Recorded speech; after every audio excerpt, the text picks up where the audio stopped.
एक दिवस माझेही दिवस बदलतील, आजचे कष्ट उद्या फळ देतील. लोक म्हणतील नशीब होतं, पण मला माहिती असेल प्रत्येक यशामागे हजारो न दिसलेले प्रयत्न असतील. श्री स्वामी समर्थ. स्वागत आहे तुमचं माझ्या अस्परंट मॉम ऑफ श्रीमू या यूट्यूब चॅनलवर. आणि आजचा आपला कन्सिस्टन्सी चॅलेंजमधला दिवस आहे दुसरा. चला तर मग आजच्या या नवीन प्रवासाला सुरुवात करूया. आज माझ्या दिवसाची सुरुवात सकाळी 5लाच झाली. त्यानंतर श्रीमूच्या पप्पांची फर्स्ट शिफ्ट होती, त्यामुळे त्यांनी सकाळीच देवपूजा आवरली आणि मग ते ड्युटीला गेले. त्यानंतर मी माझ्या अभ्यासाला सुरुवात केली. तर आज मी मॅथचं जे काही लेक्चर होतं ते पूर्ण करायचा विचार केला. म्हणून मी मॅथच्या लेक्चरला सुरुवात केली. सरांनी आज वर्ग आणि वर्गमूळबद्दल लेक्चर घेतलं. म्हणजे त्यामध्ये त्यांनी आपल्याला काही ट्रिक्सद्वारे आपण वर्ग कसे काढू शकतो याबद्दल त्यांनी आज लेक्चर घेतलं. खूप छान सेशन घेतलं सरांनी आणि व्यवस्थित कळलंही. 2 तासाचं लेक्चर केव्हा संपलं कळलंच नाही. आणि यामुळे मात्र मला व्हिडिओ शूट नाही करता आला, कारण मोबाईलमध्येच मी क्लास करत होते. 2 तासाचं लेक्चर कंप्लीट केल्यानंतर मी घरातील कामांना सुरुवात केली. सर्वात आधी घराला झाडू वगैरे लावला, स्वयंपाक केला. सर्व व्यवस्थित आवरल्यानंतर श्रीमईची खूप सारी खेळणी होती, जी काही फुटली होती, तुटली होती.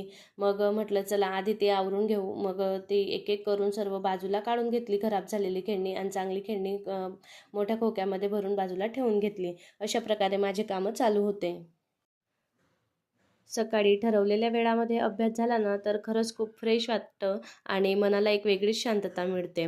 तुम्ही तुमच्या अभ्यासाला सुरुवात केली का?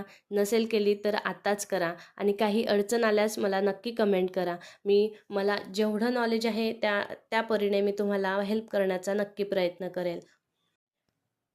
कारण कसं असतं ना, आपल्याला जर कोणीच हेल्प करणारं नसलं तर आपली वाट आपल्यालाच काढावी लागते, आणि ही काढणं गरजेचं आहे. यासाठी तुम्हाला जिथून ज्ञान मिळेल तिथून ज्ञान घेणं खूप गरजेचं आहे.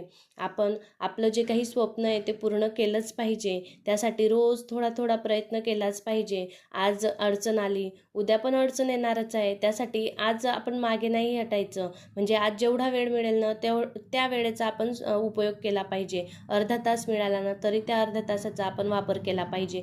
जे होईल आपल्याकडनं ते केलं पाहिजे. जसं मी आता जर एखाद्या वेळेस भांडी वगैरे घासत असली ना, तर मी लगेच काय म्हणता एखादा व्हिडिओ बघत असते, किंवा काहीतरी पोळ्या वगैरे करताना काहीतरी लेक्चर लावून देते आणि ते ऐकत असते. असं माझं रुटीन चालू असतं. आधी मला पण या गोष्टींचं काहीच नॉलेज नव्हतं, पण आता जेव्हा मी अभ्यासाला सुरुवात केली ना, तेव्हा मला कळतं की अरे, आपल्याजवळ टाईम खूप कमी आहे आणि आपल्याजवळ अभ्यास खूप आहे आणि आपल्याला तो कंप्लीट करायचा आहे.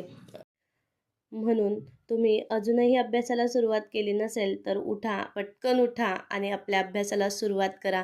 कारण आजपर्यंत आपण खूप वेळ वाया घालवला आहे आणि आता आपल्याला अजून वेळ वेस्ट नाही करायचा आहे. आता आपल्याला अभ्यास करायचा आहे, आपले स्वप्न पूर्ण करायचं आहे.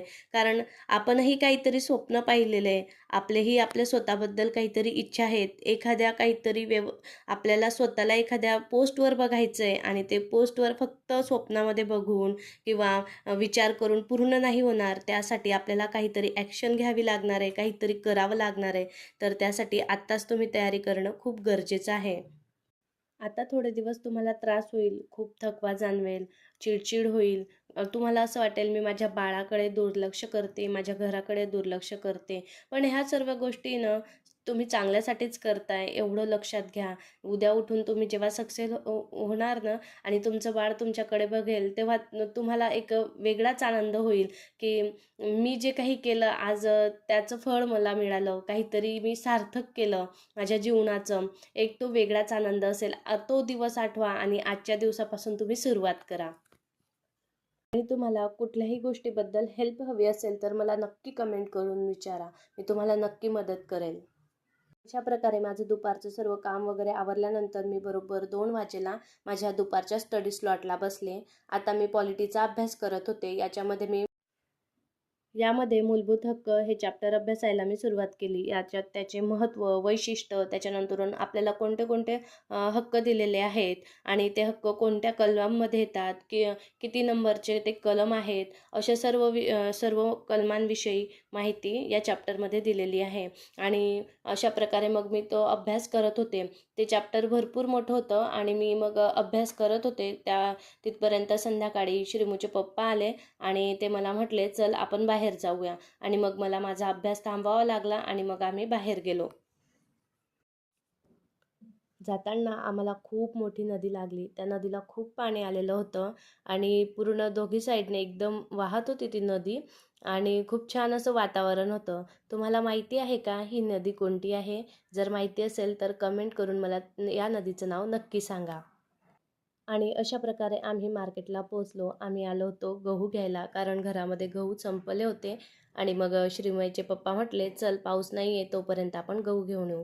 येताना रस्त्यालाच एक मिठाईचं दुकान होतं. तिथं गरम गरम जिलेबी निघत होती. त्यांना म्हटलं, चला थोडं घेऊन जाऊ. मग आम्ही जिलेबी घेतली आणि घरी आलो. घरी आल्यानंतर छानपैकी गरम गरम जिलेबी खाल्ली आणि घरातली बाकी कामं वगैरे आवरली. त्यानंतर स्वयंपाक केला. सर्व आवरल्यानंतर मग रात्री परत मी माझ्या अभ्यासाला सुरुवात केली. रात्री मी दुपारी अपूर्ण राहिलेलं पॉलिटीचं चॅप्टर कंप्लीट केलं. ते चॅप्टर कंप्लीट करता करता मला रात्रीचे 11:30 वाजले आणि मला खूप झोप यायला लागली. मग मी अभ्यास बंद केला.